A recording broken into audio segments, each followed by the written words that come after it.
Hello, welcome to my channel, everybody. Welcome. Today we're going to be talking about skin smoothing and my skin smoothing techniques. My name is Vasco. I'm a photographer. I've been shooting since 2005. That's a lot of years in the business, and I'm here to teach you what I know and help you become a better photographer. And yeah, so let's do that. Let's do that. So here's the thing. I want to do more Photoshop tutorials on YouTube. And rather than going through the skin smoothing process and all these other little processes all the time and explaining it in each video, I want to do a series of video where I talk about the fundamentals to Photoshop editing, at least from my perspective. And this is the first video in that series where I'm going to be talking about skin smoothing. And I'll do other videos where I talk about frequency separation and using high pass and all that other fun stuff.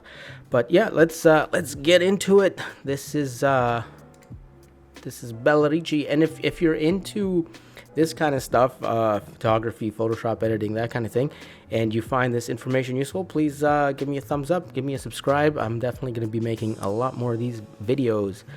So here is the image that we're going to be working on today. This is Bella Ricchi, and she's a former hip-hop artist here in Toronto. And yeah, I picked this image because it's a little tougher to fix. We shot this with a Sony a7 III ISO 1000, so you can see there's some grain and noise here, and that's what's going to make it a little tougher to fix. And what else was I going to say? Yeah, this was shot Sony a7 III. I had the Metabones adapter, and I'm using an EF 24-70 f2.8L, and that was the combination. And there's a behind-the-scenes video from this shoot on my YouTube channel. We were testing out the a7 III with the Metabones adapter. So that video, if you do a search for a7 III, you should find this behind the scenes video from this shoot. Anyway, let's get into it. Let's get into the technical stuff and learn how to smooth out some skin. Now, the thing with smoothing skin is you want to make it look natural, right? You can completely blow out the skin and make it look like a fantasy, but in glamour photography, you want to have this sort of this essence of it looking natural so people can connect to it. There's nothing wrong with going too far into the fantasy realm and really creating something different and unique and over smoothing the skin. That's fine. As an artist, you can do whatever you like, but I'm just talking in general glamour terms here. Okay, so let's jump into the develop module. And first thing we're going to do is get rid of some of this noise. So noise reduction, let's say 25. And let's see before and after here. It's getting a little, it's too much. So let's take it down to 20.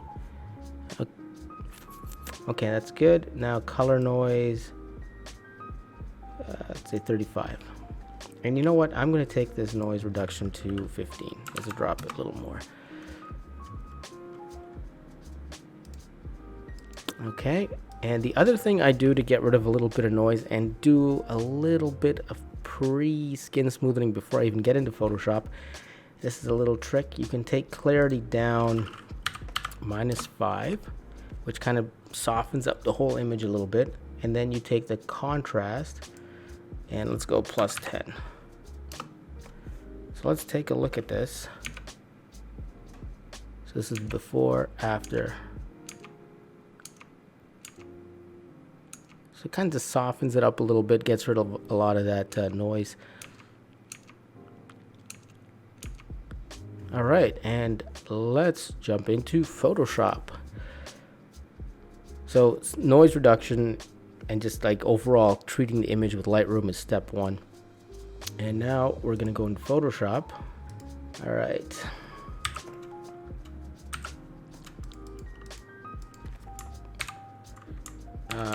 So duplicate the layer.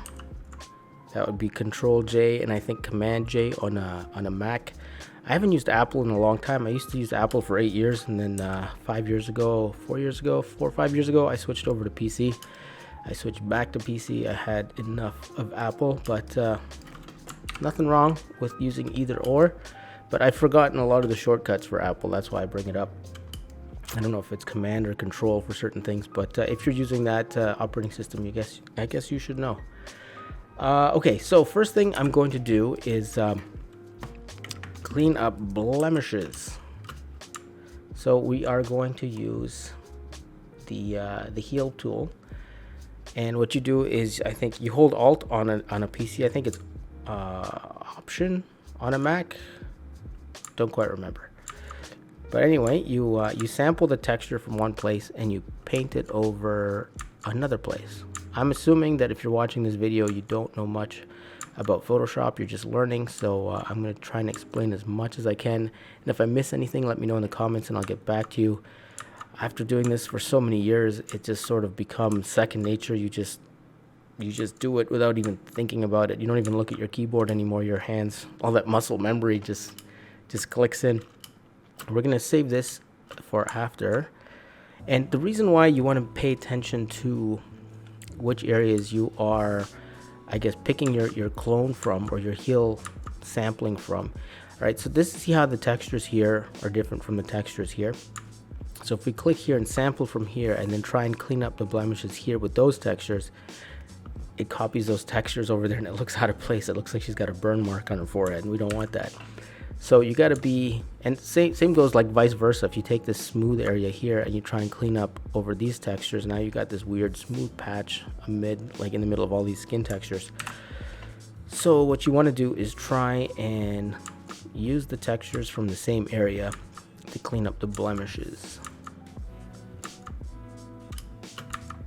All right, and we're gonna skip the hair and all this other stuff. We're just gonna focus on the skin here. Not going to do any color correcting or anything like that. All right, and that is that. Okay, eyebrows are looking good. Texture under the eyes we're going to keep. Okay, so here for these hairs, what we're going to do is we're going to go to the clone stamp tool. So that's the S command on the keyboard.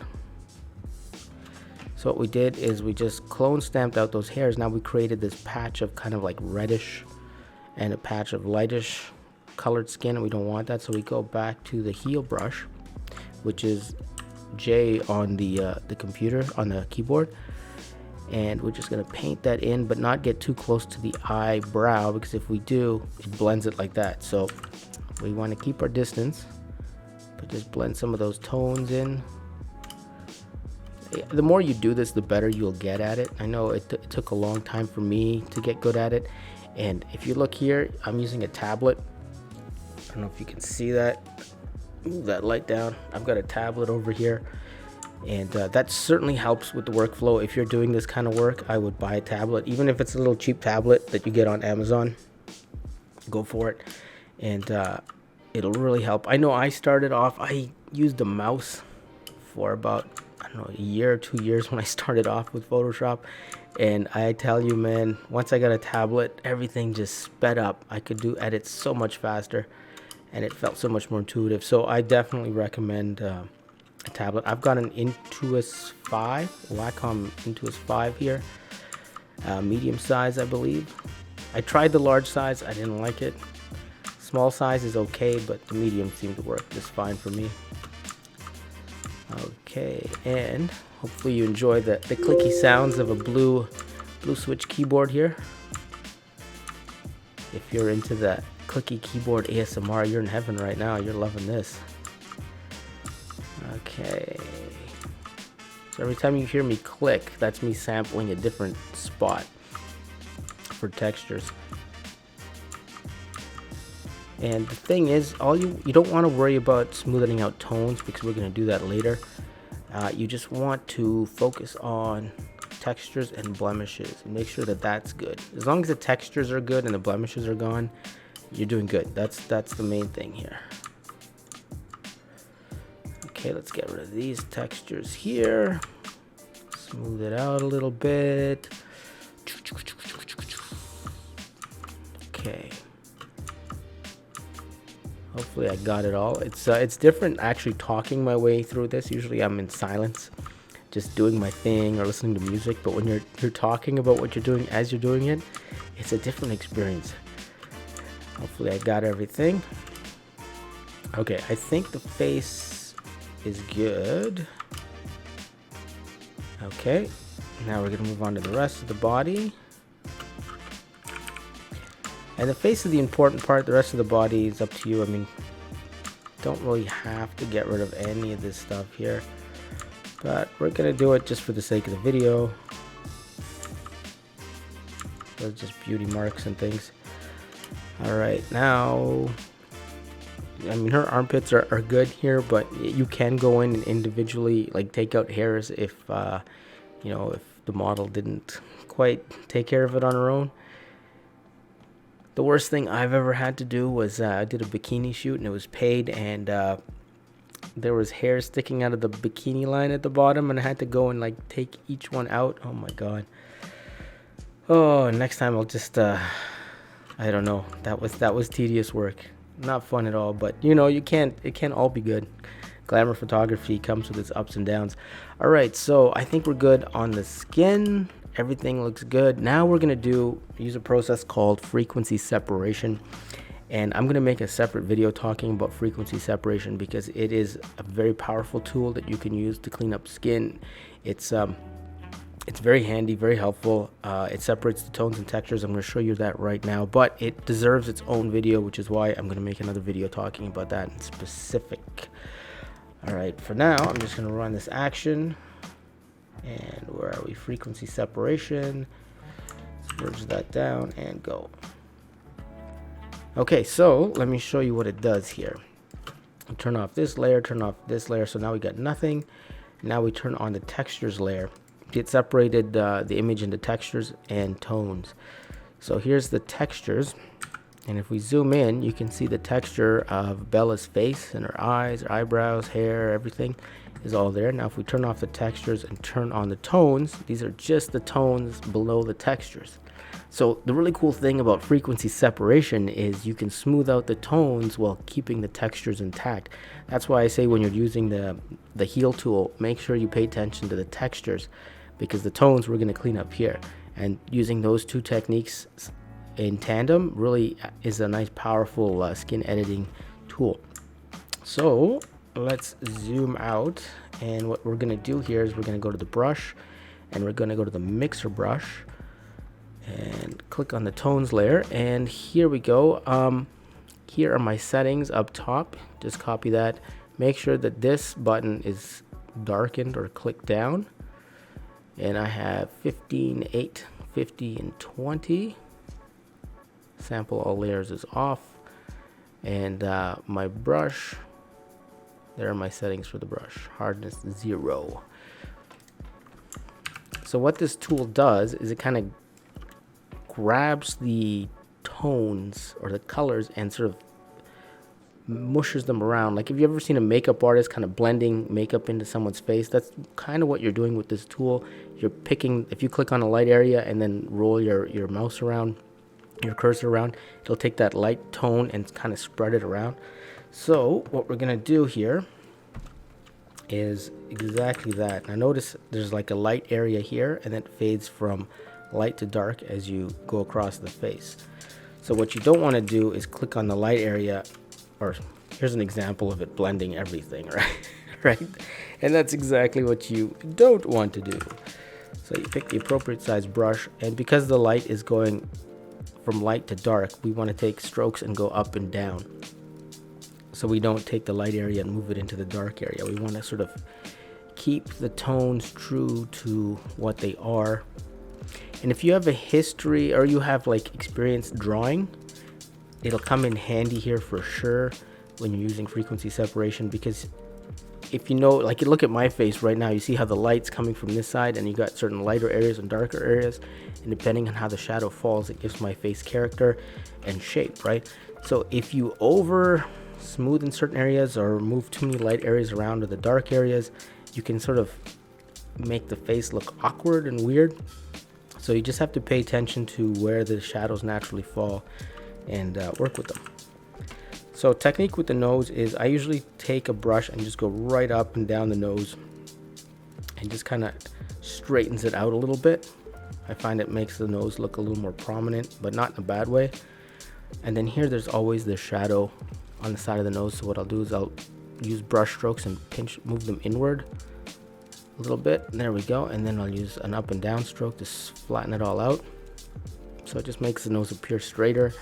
Depending on the person's nose and what you're doing, I mean, obviously you don't want to do that in every situation, but that's sort of my general rule of thumb in most situations. And here we go. The light spot on the chin, you want to make sure that that stays there. So you want to bring the dark tones in, bring the light tones out a little bit. This dark area here, let's see how there was like this dark spot right here. We're going to get rid of that. And we're going to get rid of that by bringing light tones down and then taking this light area from the chin over, but not too much. Like, we don't want to create a streak like that. Little bit of blending. Okay. And you can blend the lips a little bit if you want to smooth out the lips. What you don't want to do is go over the hair or the eyes or eyelashes. You can go over the makeup. In fact, you can blend makeup. If your makeup artist didn't give a good smoky eye, you can actually enhance the smoky eye with frequency separation. And you can also paint on this. You can add your own colors into this and then put the textures back on top. But that's a technique for another time. You don't really need to do that to smoothen skin. That's more of like a creative technique for building something unique. For the body, I would recommend using a bigger brush, and you just sort of want to preserve the shadows. So here we go. So we want to work with the shadows here to make it look more natural. We don't want to, like, you know, that would definitely not look natural. There we go. Just work with the shadows that are already there and the tones that are already there. Accentuate a little bit. All right. Now onto the arm. And the one thing with this technique is it kind of does get rid of beauty marks a little bit. If you use this brush and you go over many times, you'll completely get rid of the beauty marks in terms of the tone. They still might be there in the texture. All right. And another thing to keep in mind is if you're shooting glamour and like shooting nudes and that kind of thing, you don't want to use this technique or the skin smoothing technique, which we're going to be doing next, on like nipples, for example, because there's a certain texture to that skin and you want to preserve that texture. If you smooth that out, it just looks weird. You know what I mean? And like also like the tops of the hands and the feet, the fingers, there's certain textures you want to preserve when you're editing. So you have to use your own judgment when you come to those situations.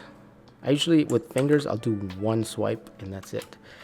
Any more than that and you could lose all the textures and tones in the knuckles and it just looks like the model's wearing latex gloves. It just looks really weird. So, you know, you just have to use your own judgment. All right. I think this is done. Oh, another trick you can do here is with hair. So we have the hair here on the side, and you can use frequency separation to paint out the hair. Now, it won't get rid of it completely because it still exists on the texture layer, but what it will do is make it a lot lighter and less visible. Okay, now let's turn the textures back on. There we go. So let's zoom out and do a before and after here. All right,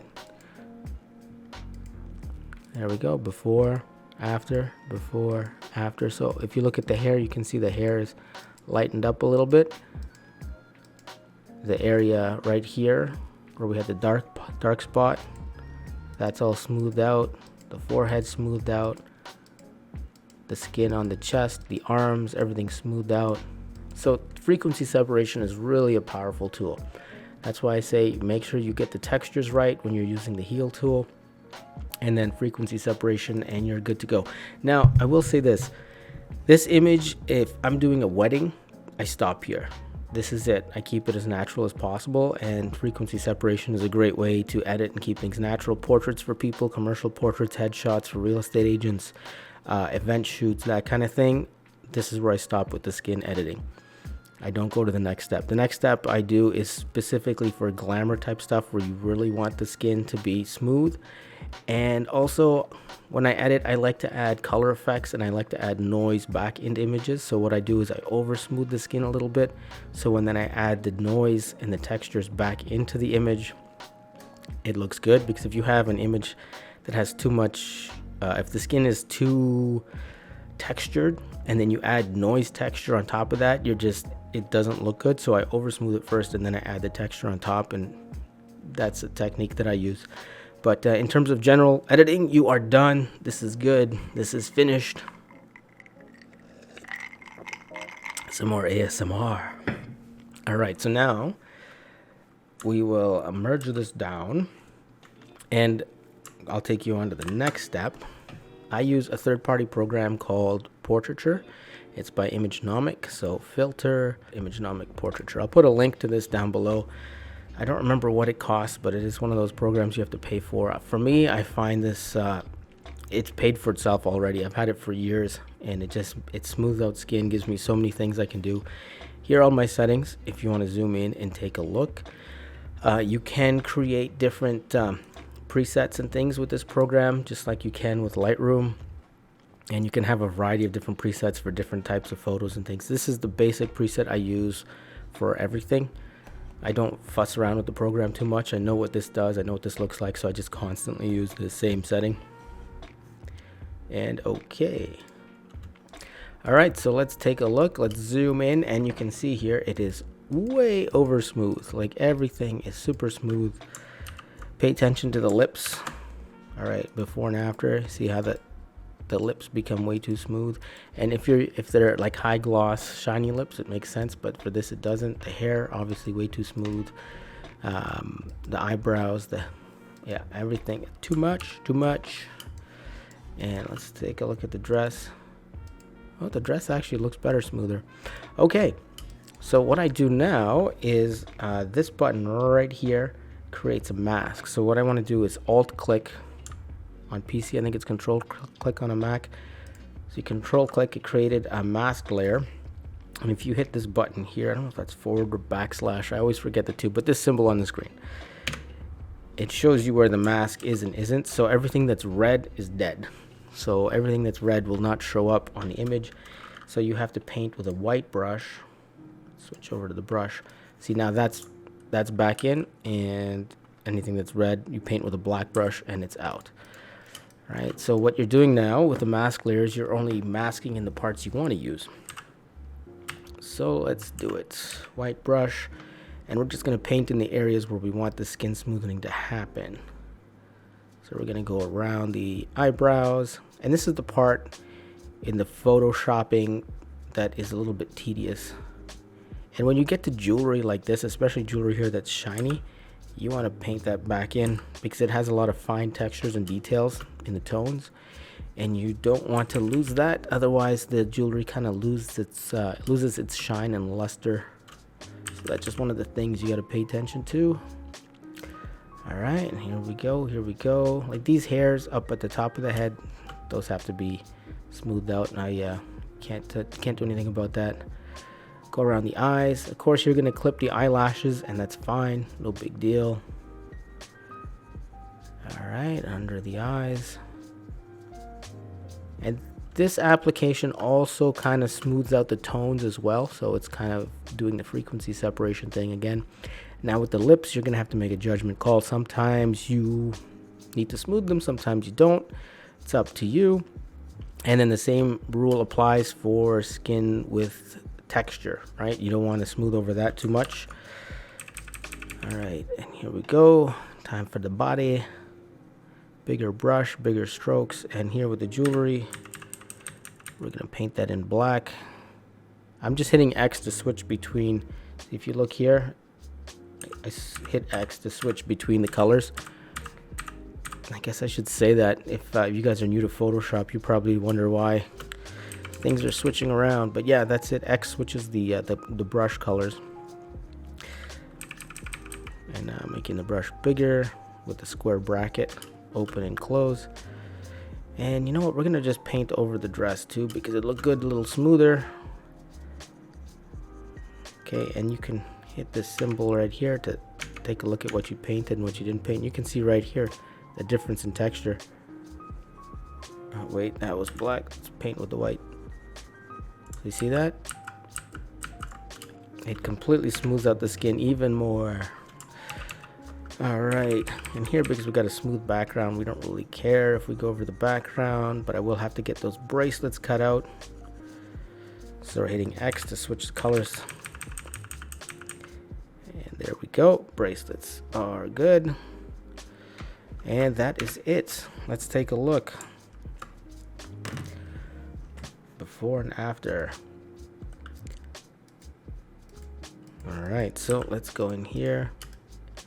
So this is with Imagenomic. This is just frequency separation. And this is just blemish removal. And then there's Imagenomic. It's crazy, right? It's crazy. You don't even notice what you're doing until you go back and take off the layers and you're like, holy. This is how Kim Kardashian looks good in all her photos. A little bit of extra work. Okay, so now what I do is, like I said, I over smooth this, and this is too smooth, so I take the opacity down to 70%. And there we go. It's toned down just a little bit, a little more natural. All right, and I think I'm happy with that. And we are going to merge down. And the next thing I'm going to do is a high pass. So for that, we duplicate the layer, Control J. Why are you beeping at me? Filter, other, high pass. And here's the thing with high pass. High pass creates, you know what, I'm going to make another video talking about this because it's a little more complicated. But for example, if you use a bigger number, it creates more contrast between the bigger tones of the image. So we just hit OK. Or what number were we using? Filter, other, high pass. We were at 154. All right, so now we switch the blend mode to soft light. And you usually switch the opacity to 30.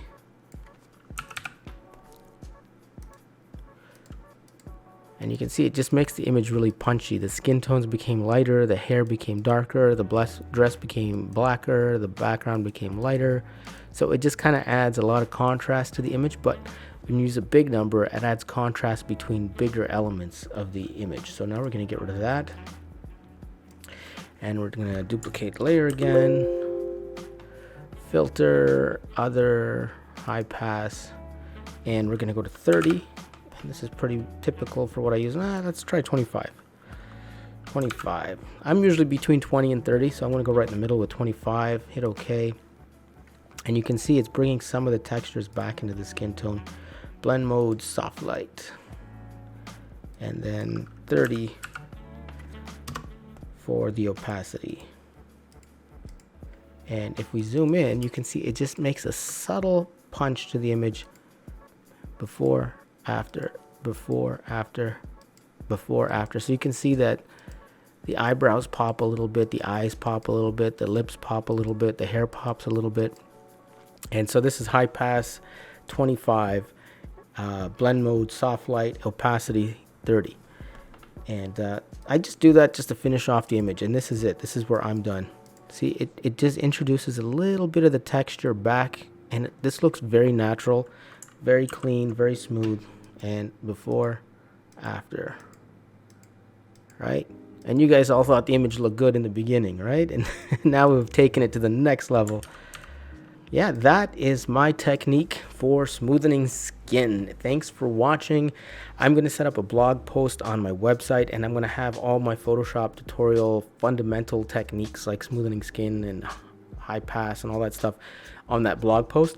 So if you click down below, all the new videos that I add that deal with this kind of stuff will be there. This is the original image. And we can all agree that Bella looks fantastic. She's a natural beauty. And then with frequency separation only, this is the before and after. All right, so we smooth out the skin. It looks good. Like I said, this is the technique that I use for weddings and commercial shoots, headshots, portraits, that kind of thing.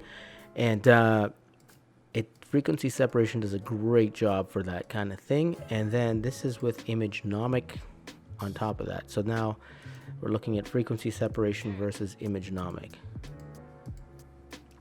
The Imagenomic just adds a little touch of smoothness. You can really, if you're looking at like an Instagram image, you really can't tell the difference. like nobody's gonna know the difference, right? But if you're doing print or anything like that, let's get right in close. So this is imagenomic. This is just frequency separation. So imagenomic, frequency separation, imagenomic, frequency separation. So you can kind of see the difference there. Let's take the imagenomic layer, and you know what, I'm gonna make a snapshot here, and we're just gonna cut it. We're just halfway through the face here. All right. So on the right side, actually, you know what? Let's make this more visible for you guys. We're gonna do a stroke. Done skis. Okay. So on the right side, you can see just frequency separation. On the left side, you can see the frequency separation plus imagenomic portraiture. So, I mean, when you look in real close, you can definitely see the difference in the two, which is why I use the imagenomic portraiture. Fantastic program. I swear by it. I think it's great. If you can pick it up, definitely pick it up, support them, you know, help them out, because they're creating an awesome program, and I'm sure it's not easy to write all that code. All right, so if you find this kind of stuff useful and informative, please subscribe to the channel. I'll be making a lot more videos like this. I would really appreciate the subscription. We are just a couple hundred away from 5,000 subs, and I'm trying to get to 5,000 subs as soon as I can, and then 10,000 and 50,000, and let's just grow this channel. That's my goal. I want to grow this channel. Yeah, that's it. Thanks for watching. I will see you guys in the next video. Peace.